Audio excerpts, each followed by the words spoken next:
أعوذ بالله من الشيطان الرجيم بسم الله الرحمن الرحيم الحمد لله رب العالمين والصلاة والسلام على أشرف الأنبياء والمرسلين وعلى آله وأصحابه أجمعين ومن تبعهم بإحسان إلى يوم الدين اللهم علمنا ما ينفعنا وانفعنا بما علمتنا وزدنا علما إنك أنت العليم الحكيم اللهم تقبل منا إنك أنت السميع العليم وتب علينا يا مولانا إنك أنت التواب الرحيم اللهم جل جلاله أفلندرويم بريتي فاليا dhe gjithçka kërkojmë për pejgamberin alayhi salatu wassalam salavat e dërgojmë për familjen e tij të ndershme, për shokët e tij besnik dhe për gjithë besimtarët të cilët e ndjekin rrugën e tij deri në ditën e gjykimit. Lusmi Allahun Jalla Jalaluhu për adhurimet tona, Allahu qabul të na i ban, shpërblimin e tij të na shumëfishon, nga se ka premtuar në hadithin e tij ku thot pejgamberi alayhi salatu wassalam, agjërimi është për Allahun Jalla Jalaluhu dhe veprat tjera janë për birin e Ademit.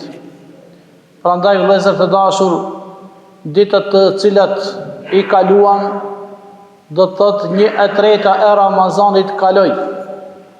Por ata rob të Allahu Jalla Jalaluhu të cilat e kanë shfrytzuar këto ditë të numëruara, siç thot Allahu Jalla Jalaluhu në Kur'an, ditët e Ramazanit janë ditë të numëruara, ditë të caktuara. Prandaj duhet besimtari musliman që të shfrytëzon momentet dhe të mirat e Allahu Jalla Jalaluhu. Në ligjëratet të cilat kanë kaluar kemi mësuar disa dispozita të Ramazanit.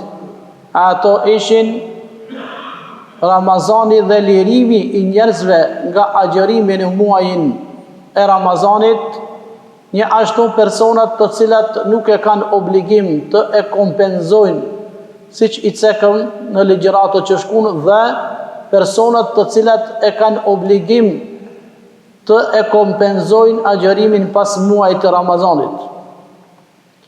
Ulemat kanë ndarë disa gjëra të cilat janë diskutabile, se a e prishin Ramazanin apo nuk e prishin agjërimin.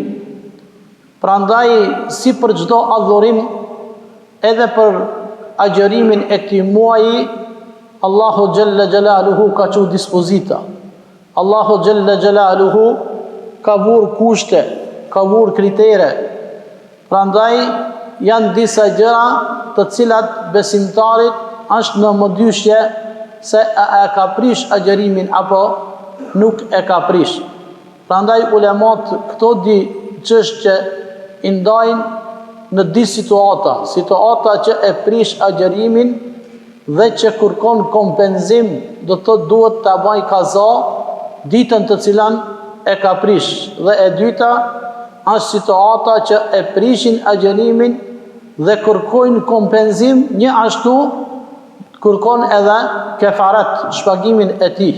Njëra ndër situatat të cilat e prishin agjërimin dhe që kërkon të e baj atë ditë kaza, është që njeriu ndonjëherë është i pa kujdesshëm ndaj agjërimit të tij. Dhe shpesh herë kemi dëgjuar pleq duke thënë se te ne shumica ma herët jemi marrë me bujqësi dhe me blegtori. Prandaj edhe puna gjatë ditës e ka bën që njerëzit qenë të kujdesshëm gjatë punëve të cilat i kanë bën gjatë ditës. Prandaj shpesh herë thuhet se ndonjë njeri duke punuar te ara e ka pas tradit, e ka zakon me e morë një fije të barit dhe me shti në gojë. Dhe shpesh herë hasim se njerëzit i majnë në gojë fijet e barit. Prandaj ndonjëherë edhe i gëlltisin, i çojnë të poshtë. Dhe njeriu harron se është agjërueshëm apo nuk është agjërueshëm. Dhe në këtë rast Nëse ulemat kanë biseduar për këto gjëra dhe kanë thonë se nëse një njeri e shtin një gjë në gojë, pa marrë parasysh ka është fije e barit, është ndonjë gjethe e barit, është ndonjë kokër, të cilën për shembull e marr në dorë, është gruna apo diçka tjetër dhe e marr në gojë. Dhe mrena kohës ka mundësi me shku të poshtë. Nga mos kujdesi, ulemat kanë thënë se ky njeri e ka prish agjërimin.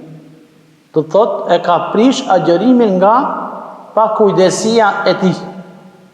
Dhe për këtë situatë e cila i ka ndodhur këtij njeriu, ulemat thonë se ky njeri duhet të e kompenzojë këtë ditë pas Ramazanit. Një ashtu kanë folë edhe për gjërat të cilat do të thotë janë diskutabile në aspektin medicinal. Do njëherë shpesh ndodhë që në Ramazan me në radhë një grip ose dhe një ftohje apo do një dhimbje e dhamit, veshit dhe kështu me radhë. Dhe ulemat kanë biseduar për këto gjëra. Do të thotë çdo gjë e cila futet ose përmes syrit, përmes hundës, përmes veshit, dhe ky lëng i cili e përdor, do të thotë arrit deri në fytin e gargarës, do të thotë poshtë, dhe se nuk ke mundësi mo me nxerr jashtë. Ai depërton dhe shkon në lukth. Ulemat kanë thënë se do të thotë prishet agjërimi nga kjo pikë e ilaçit.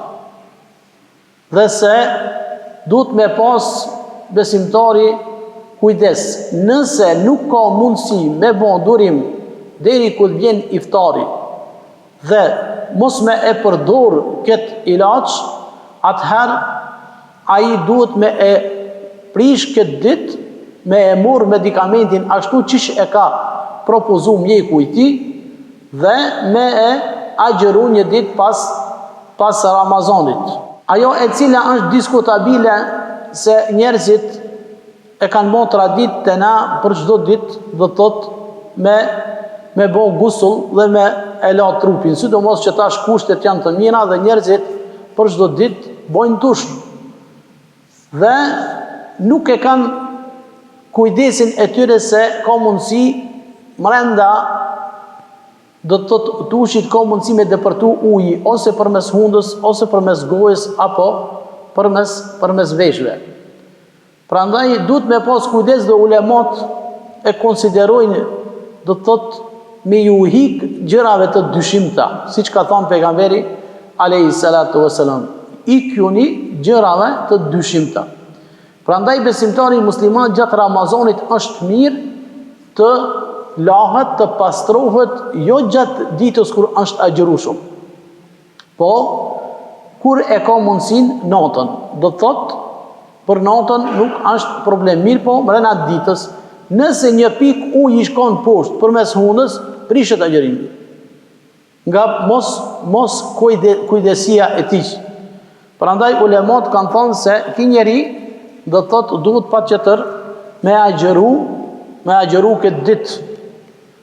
Një ashtu edhe ka raste që e kanë cek ulemat, do të thotë kur njeriu është rrugës në udhëtim dhe e zen shiu i madh apo breshni apo bora, pa më parasysh çka është, edhe duhet me pas kujdes, kanë thonë ulemat se nëse bjen shi, nuk është mirë me ecë rrugës në përshi, se ndonjëherë shiu na vjen edhe me frym, e fortun, edhe na imshon ftyrës, ka mundësi me ti ujë në gojë edhe me e prish agjërimin.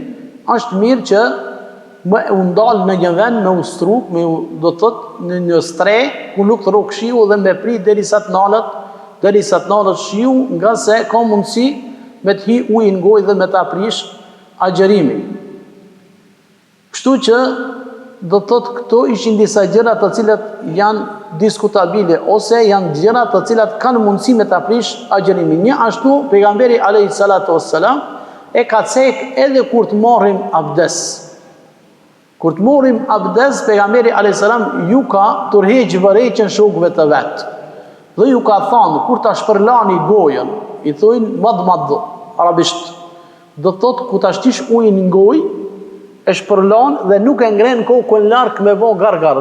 Do të thotë, me e vë gargar, me e lo fytin. Është e ndaluar kur është besimtari agjërush.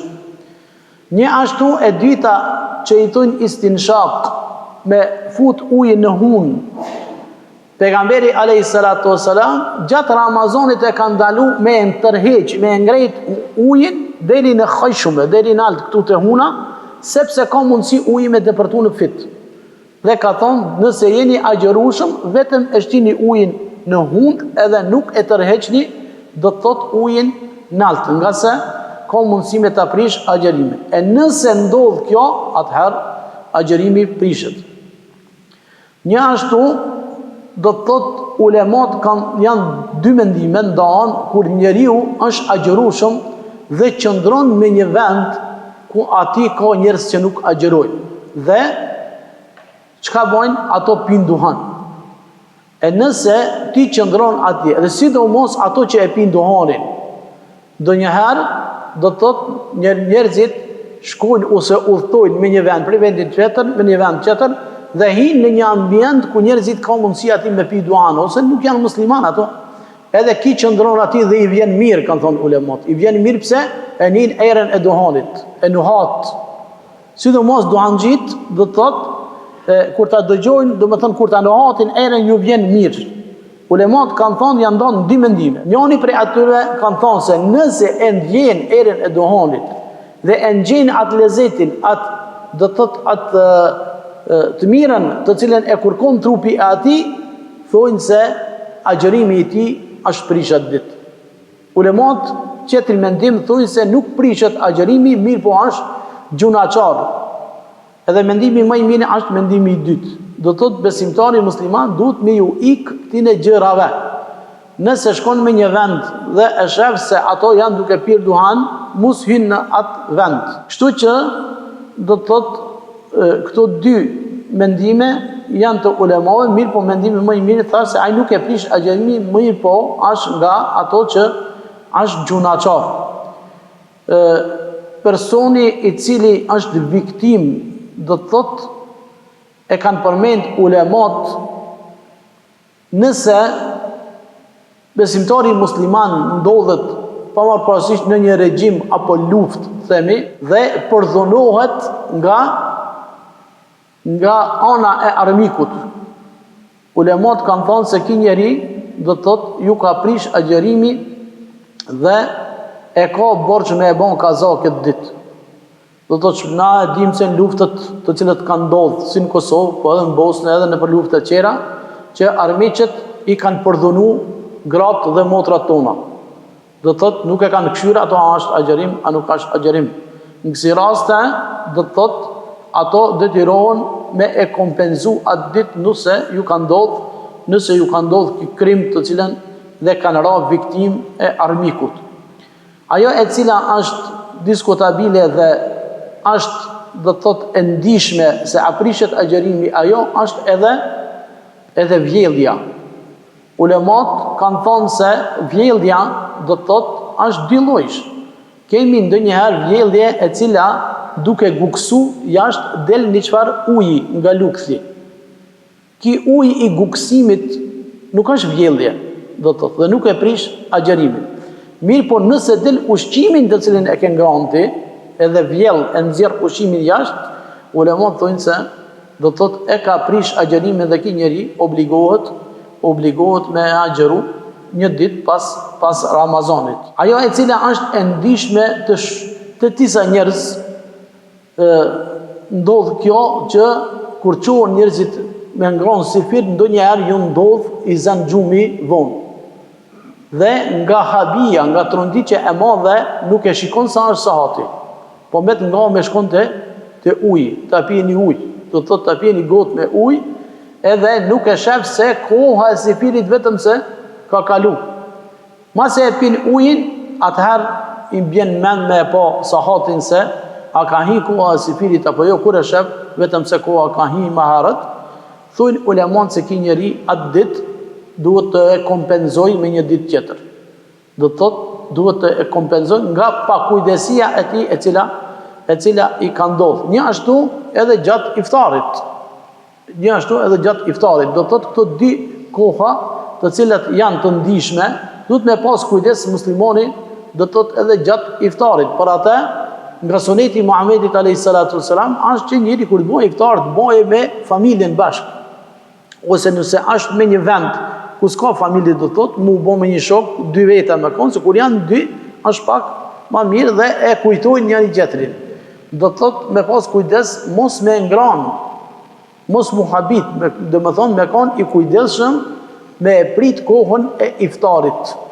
Se ndonjëherë shpesh trit ndodhin, nuk e këshirë hoxhën ai, apo thirr, po ai e këshirë sahatin e vet. Ndonjëherë sahati ka dallim, ose nalet ose ecë më shpejt më të para. Por ata duhet me pas kujdes që thujnë ulemat në përvendje ku jetojnë muslimanë së bashku, do më thonë tradita është çka me dëgju ezanin. Edhe pse ndonjëherë ezanin ndoshta pak vanohet, 1 minutë, 2 minuta, po ti dush me prit, ban sabër. Do të thotë ban sabër derisa të thirrë ezani dhe duhet me pas kujdes se ka mundësi me të prish agjerimi. Agjerimi që prishet, do të thotë, dhe detyrohet me kompenzim, është edhe ejakulimi i burrit ose i gruas gjatë natës në gjumë. Të njerë ndodhë që njeriu me pa ëndër edhe ejakulon. Besimtarët kanë thonë se, do të thotë, nëse ndodhë gjatë ditës, ky rast duke qenë agjërueshëm, agjerimi i atij nuk është prish nëse është në gjumë.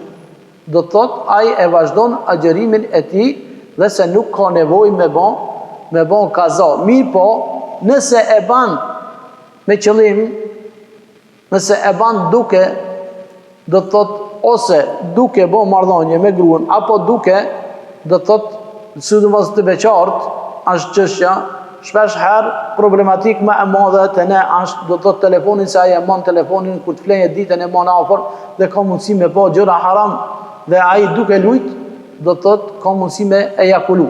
Edhe ki e prish agjerimin gjatë ditës. Prandaj pejgamberi alayhi salatu wassalam e ka tërheqë vërejtjen, do të thotë, në kësi raste. Sidomos, po edhe të burrat të cilët janë të martuar, sidomos gjemt e ri, thotë duhet me qenë gjatë ditës sa më larg gruas. Nuk duhet, do të thotë, me ju afru gruas afër. Aq shumë kanë shku ulemat larg, saqë mëdhëbi Hanefi thotë nuk guxon as me prek gruajën. Pse? Se ka mundësi njerëzit, do të thotë, tu liru edhe shkon më felt që shtojnë të naftën, edhe ka mundësi me bo gjëra të pa hishme. Një ashtu e cila e prish agjerimin, do të thotë, në kësi raste është edhe haja dhe pija. Haja dhe pija. Këtu ndonë dy lloja. Haja dhe pija me harres dhe ajo me qëllim. Haja dhe pija me harres nuk e prish agjerimin dhe nuk ka nevojë kompenzim për ta. Mirë po, haja dhe pija me qëllim, do të thotë, ajo e prish agjerimin dhe kërkon shpagim. Do të thotë, nëse e prish me qëllim, kërkon shpagim. Duhesh me agjeru një ditë dhe duhesh me i ushqy 60 persona. Ta agjerosh atë ditë mas Ramazanit, çfarë herë duhesh me bë tauba, do të thotë Allah me bën istighfar, që të ka mashtru shejtani me bon këtë gjë. E dyta, duhesh me ushqy 60 veta. Duhesh me ushqy 60 veta, do të thotë shpagim për atë gjë të cilat kanë dorë dhe kësaj i thojnë kefaret. Është një hadith i pejgamberit alayhi salatu wassalam, ka qenë një gjallë i ri në kohën e pejgamberit alayhi salatu wassalam dhe është martuar. Dhe një ditë prej ditëve në Ramazan vjen te pejgamberi alayhi salatu wassalam i trishtuar. Dhe i thot: "Ja Rasulullah", thot, "jam shkatruar." Edhe pejgamberi alayhi salam kur e shef ashtu, i thot: "Çka të ka bën që je shkatruar?" Thot: "Kam bën marrëdhënie me gruan time gjatë ditës." Domethënë duke qenë agjërueshëm. Dhe ai e ka ditë, do thot, ai shifet se e ka ditë se ka gabu. Dhe e ka bu këtë sen, do thot, edhe ka lip zgjidhje për pejgamberit alayhi salatu wassalam. Dhe ka shku te pejgamberi alayhi salam, ka dosh mi thon çka të baj. E bona, do më thon, a boj gjunoj mirë, po çish do të dal prej kësaj situate. Prandaj pejgamberi alayhi salatu wassalam i thot, do thot, a mund thot me e çliru një rob, a mund me ble një rob dikun edhe me liru, a ki mundësi? Thot jo, nuk kam mundësi, s'kam pasuri.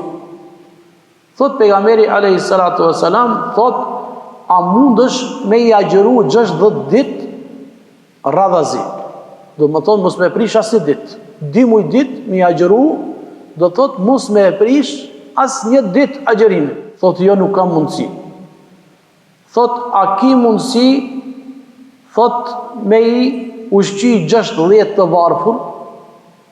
Thot, nuk kam mundësi. Ai, nga se, po do mi thonë pejgamberit alayhi salatu wassalam se unë jam një njeri i varfur, jam fukara, dhe nuk i kam këto mundësi. Atëherë, thot pejgamberi alayhi salatu wassalam, thot, erdhi një njeri, i cili e pruni një enë me hurma, në atë vend, në atë mexhlis ku ishin këto, thot e pruni një enë me hurma, thot, dhe pejgamberi alayhi salatu wassalam, thot, ja boni me gisht, e drejtoj ka ai personi, në më thonë që jape ati. Dhe ai e mur enën në dorë. Ene i tha pejgamberi alayhi salatu wassalam, tha këto janë për ty, japi sadaka. Do thot, nëse donë me tu falë gjunohu. Opton thot, japi sadaka të varfurve. Edhe ai tha, ja Rasulullah, tha, a ka ndonjë të varfur ma shumë se unë? Pejgamberi alayhi salatu wassalam filloi të buzëqesh dhe i tha, merri hurma dhe çoj në shtëpi, japi të bajnë iftar familja jote. Do thot, ki hadith na i tregon dispozitat, rregullat, se nëse një njeriu i ndodh një rast, do thot si i ka ndodhur këtij njeriu, atëherë do thot ulemat e kanë kategorizu, do thot çështjen edhe dispozitën e këtij njeriu. Dhe thot, do thot pejgamberi alayhi salatu wassalam, sipas mundësisë, duhesh ta lirosh një të varfër. Nëse s'ka mundësi, atëherë thot, duhesh t'i agjërosh 2 muaj ditë, 60 ditë t'i agjërosh pa ndalë. Nëse s'ke mundësi, atëherë thot, me i ushqy 60 të varfër. Edhe nëse s'ke mundësi edhe këta, atëherë thot, ban tawbet e Allahu xhalla xjalaluhu, edhe lirohesh nga gjunohu. Mirë po, nuk duhet besimtari me i morë çështjet çka është ma lehtë, do thot, po duhet me i morë pika e para, do thot ajo e cila e ka bon kusht Allahu xhalla xjalaluhu. Ne lusmi Allahun xhalla xjalaluhu që për këto çështje, për këto dispozita dhe për këto çështje të ndihshme, të cilat janë besimtarit këtë kujdes gjatë agjërimit të tij. Një ashtu e lusmi Allahun azza wa jall që ibadetet, adhurimet tona, Ramazanin dhe gjitha gjërat tjera Allahu kabul na i ban, për gjërat tjera, dispozitat tjera do çojmë në ligjëratat e ardhshme. Aqulu qawli hadha wastaghfirullaha li wa lakum inna Allaha ghafurur rahim.